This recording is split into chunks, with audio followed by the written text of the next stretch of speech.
Boa tarde novamente, pessoal. Eu sou o Wagner Romão, professor lá da Ciência Política na Unicamp, e vou mediar essa segunda sessão. E queria que a gente começasse com um recado da Neia, que a Rita vai trazer. A Neia é uma das responsáveis pelo CNEDIC acontecer, né, Sibeli? Não é isso? Fiel escudeira.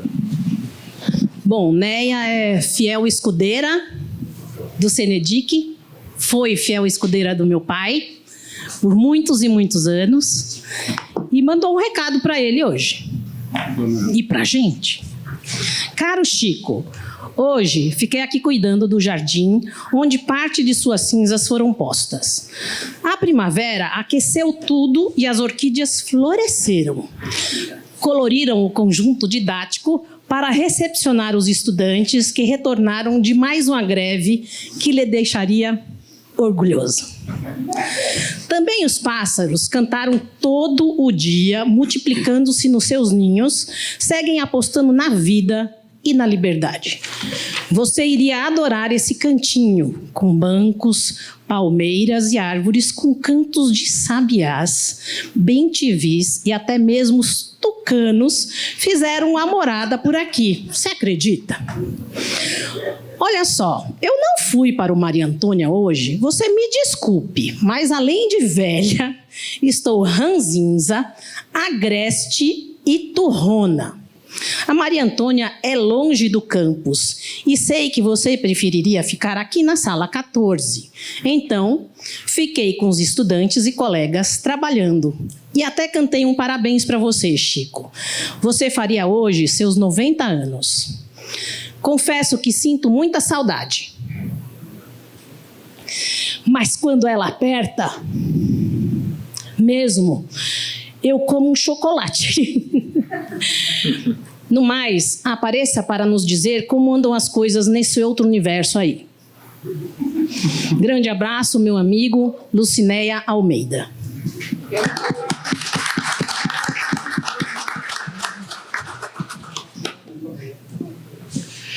Obrigado, Rita. Bom, gente, eu queria só, antes de passar aqui aos nossos palestrantes e a nossa palestrante, aí o Lucas chegou, o time está quase completo, né? E lembrar, assim, dizer que como foi bonita essa mesa da primeira parte, né? E como a gente ficou relembrando as nossas alegrias e a nossa sede de conhecimento que foi sendo, né, sorvida naqueles segunda metade dos anos 90, ali onde eu fiz graduação, a Tati, o Zé, tantas pessoas, Joana, né? E o Chico, quando eu entrei nas Ciências Sociais na USP, foi em 95, né? E o Chico compunha, junto com o Zé Carlos Bruni e a Vera da Silva Teles, a cadeira de Sociologia 1, a disciplina de Sociologia 1. Então a gente já chegava e já se impactava com aquela figura que, dentre tantas pessoas, né, maravilhosas que nos formaram, acho que o Chico era uma das, talvez a principal, né, a estrela de primeira grandeza, assim, porque o Chico acho que nos ensinou muito. A primeira mesa falou de nomeou de várias formas, mas eu queria trazer a ideia do destemor. Né? O Chico era um intelectual, um homem destemido. Né?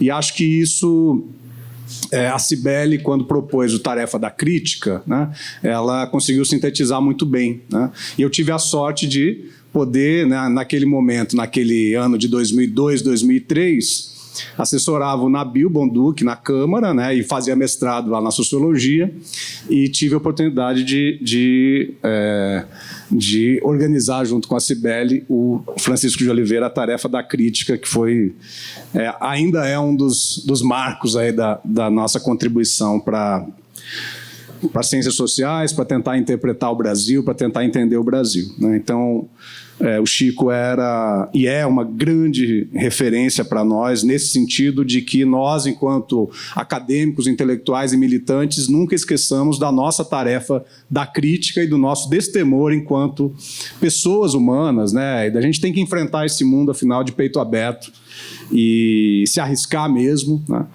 E realmente foi, e estar aqui hoje na Maria Antônia também é muito gostoso, embora a sala 14 também responderia dignamente, né? Mas é muito bom estar aqui. Queria agradecer ao Zé, né, e as pessoas que organizaram essa sessão aqui por terem me convidado para poder estar fazendo parte desse dia. Nós vamos começar aqui com o Leonardo. Depois nós vamos passar para o Rui e depois nós vamos passar para a Joana, tá bom? Acho que em torno de 20 minutos, alguma coisa assim, Léo.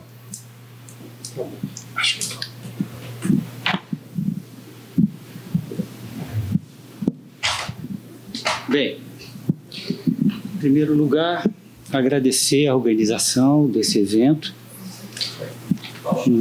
Acho que mais próximo.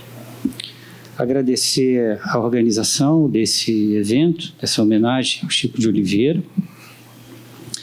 Homenagem simpática, oportuna e auspiciosa, né? Se os ouvintes, as pessoas aqui, a audiência, seguirem, continuarem lendo e praticando intelectualmente aquilo que a gente chamou uma vez de régua e compasso do Chico, né?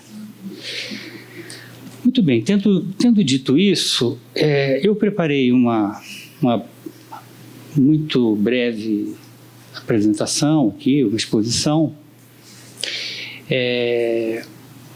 que vai, para não me perder, mas eu acho que eu vou acabar me perdendo de qualquer maneira, mas de toda maneira é uma coisa que fala um pouco do período, na verdade, mais pré-ornitorrinco do que o período do ornitorrinco, que é, se eu não me engano, a proposta dessa sessão. Mas tudo bem, vamos lá.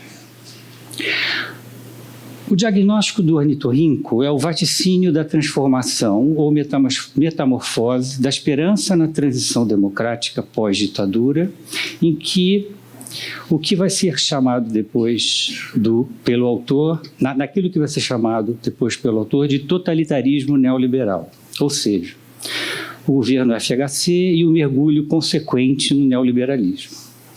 Na cozinha da transição, os movimentos organizados da sociedade jogavam um papel central. Vou me propor a glosar superficialmente sobre a produção desse período e estabelecer uma ou outra correspondência com observações de minhas pesquisas em sociologia do trabalho. Para Chico, dentre todas as manifestações de formação da vontade coletiva que emergem com a redemocratização do país, o movimento sindical é aquele que mais limpidamente expressa a relação entre interesses organizados e a representação desses interesses. É talvez o movimento sindical o que melhor preenche a forma de uma sociedade capitalista moderna. Quanto à abordagem, o pano de fundo é a relação entre Estado e mercado. Esse último, mercado, onde os interesses privados, coletivos ou não, têm o seu locus, isto é, se fazem representar. A análise institucionalista, ancorada que é, na obra de Karl Polanyi, A Grande Transformação, de onde se retirou a noção de embeddedness, ou de enraizamento do institucional no mercado, no vocabulário oliveriano foi sempre declinada como o pressuposto social para o funcionamento dito virtuoso desse último, do mercado, em especial nas sociedades periféricas da América Latina. Aí eu cito uma frase dele que saiu num artigo da Folha de São Paulo de 95, ele fala assim: no capitalismo, o Estado formata, usando o termo da informática, as condições de mercado. O período de reflexão sobre a democracia em Chico é o período pré-FHC. Naquele momento, o panorama do debate acadêmico internacional pelo viés, sobretudo da Universidade Norte-Americana, colocava na pauta a questão da transição dos regimes autoritários para a democracia política, isto é, o que foi designado algo consensualmente pelos cientistas políticos na ocasião como processo de redemocratização. Nessa transição e nessa abordagem particular, analogias foram construídas entre as regiões do globo que tinham passado por experiências autoritárias, na América Latina, por um lado, e Europa do Leste, por outro lado. Dentro desse arcabouço foi que ganharam relevo também as pesquisas sobre a sociedade civil como terceiro caminho entre Estado e mercado, isso é, entre o planejamento socialista, tido como burocrático, ineficiente e repressivo, nas antípodas da constante mudança e a concorrência pujante, vetor de inovação e desenvolvimento tecnológico. É de se notar que, anos depois, já no advento indiscutível do tempo ornitorríntico, Chico se referirá ao protagonismo dessa sociedade civil com a terceiro setor num tom amargamente desencantado, como índice do fenômeno do que ele chamava de onguização da política, isso é, como contraponto ao declínio das instituições tradicionais da ordem burguesa, Estado, classes sociais e partidos políticos. As classes, contudo, não são instituições propriamente, elas são relações. E por isso sua forma não pode ser capturada inteiramente pelo marco legal, ou mesmo pela fotografia organizacional. Ela é um constante fazer-se. Né? O Chico gostava muito do Thompson, as aulas dele ele sempre incluía na bibliografia e sempre falava muito positivamente do Thompson, do Edward Palmer Thompson, né? E ela, a classe, pode estar presente mesmo quando é invisível ou sem forma, como é o informal, aliás. A noção ampla, mas também analítica de classe trabalhadora sempre fez parte de seu léxico, como autor, ensaísta e pesquisador. Eu estou falando isso porque muitas vezes a gente pode achar que se está fazendo uma leitura um pouco assim, né, como é que eu posso dizer, obreirista do Chico, que ele nunca foi muito de tratar desses temas, mas não é bem assim. Uma leitura atenta, a gente pode flexionar essa classe no sentido de classe trabalhadora ou no sentido generalizante, né, enfim, ser uma protagonista de todas essas diferenças, enfim, informal e tal. Sua presença da classe, mesmo nessa invisibilidade empírica ou na dificuldade estatística de uma definição formal, tornava as suas análises e a sua insistência no tema das classes um claro indicador de seu pendor estrutural na tradição sociológica. Foi a partir desse mapa ou desse ponto de observação que a ação das classes foi perseguida. As classes dominantes, por exemplo, no estudo de Carlos Alberto Belo sobre as políticas antitruste, as classes dominadas pelo lado das classes trabalhadoras organizadas, no meu caso, e as classes trabalhadoras desorganizadas, como no caso de Elson Luciano, que fez uma tese sobre o informal, e das pesquisas já em andamento, então, de Vera Teles, Robert Cabane e também da Cibele. Uma formulação que é frequentemente mal entendida e que vem dessa época, ainda antes, portanto, da criação do NEDIC, é a do processo que ele chamava de privatização do público e de publicização do privado. Às vezes pode ser visto como uma sequência diacrônica, às vezes pode ser visto como uma ocorrência simultânea. Eu vou me deter um pouco sobre isso agora. Privatização do público tem a ver com nossa formação histórica e, contrariamente a que o termo sugere, tem mais a ver com a predominância do Estado do que do mercado. No Brasil, a estatização das relações sociais é histórica, onde uma retórica liberal e laissez-fairiana esconde uma enorme carga de intervenção estatal e de arbítrio. Intervenção e arbítrio, Chico chamava às vezes de intervenções cirúrgicas, né? Como ele falava, tanto de cunho econômico quanto militar. Basta lembrar a repressão, né, se a gente for pensar historicamente, a repressão aos levantes separatistas do Império, ou da Revolução que amarrou o cavalo ao obelisco para inaugurar a nossa modernidade de fato. Todos eventos, por assim dizer, autoritários, quase demiúrgicos. No texto de 91, Chico vai falar em, eu cito, um welfare state incompleto, truncado, cuja falha básica reside na ausência de uma esfera pública e que, por isso mesmo, privatiza o público e toda a imensa área da sociabilidade mais geral. Fim da citação. Ou seja, do que carecemos é justamente de uma experiência democrática genuína, de um reconhecimento das autoridades e de suas demandas legítimas, sem tutela sobre essas mesmas demandas. Essa interpretação, por exemplo, sobre a justiça do trabalho e de por que ela não expressa uma esfera pública.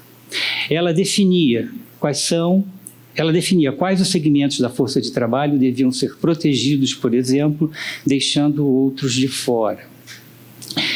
Estatização, portanto, nesse registro da formação de uma esfera pública autêntica, significa, como diz Chico, uma privatização do público e não uma publicização do privado. Na época, fez fortuna uma expressão muito em voga que circulava entre a inteligência petista, que era o público não estatal. A qual tentava capturar esse tipo de análise que o Chico fazia. O problema é que o público não estatal confundia a dialética da estatização com a emergência de um terceiro setor, ou de uma via do meio entre o Estado e o mercado, que seria a sociedade civil, domínio de ONGs e da auto-organização não estatal, como atestado da não contaminação pelo Estado. Esquecendo que o Estado estava presente desde o início como desbravador da fronteira do capitalismo no Brasil. E não só no Brasil, mas talvez de toda a periferia do capitalismo. E da formação da riqueza pública, né? Ademais, não se deve perder de vista que, assim como a auto-organização do povo, como é o caso do mutirão, pode ser enquadrado como um poderoso elemento funcional para a acumulação, contribuindo para a diminuição do custo da força de trabalho, da reprodução da força de trabalho, assim também a virtude de certas iniciativas autônomas feitas de costas para o Estado pode ter um efeito perverso de diluir o conflito de classes, que é aquele que força radicalmente a diferenciação e a complexificação da sociedade.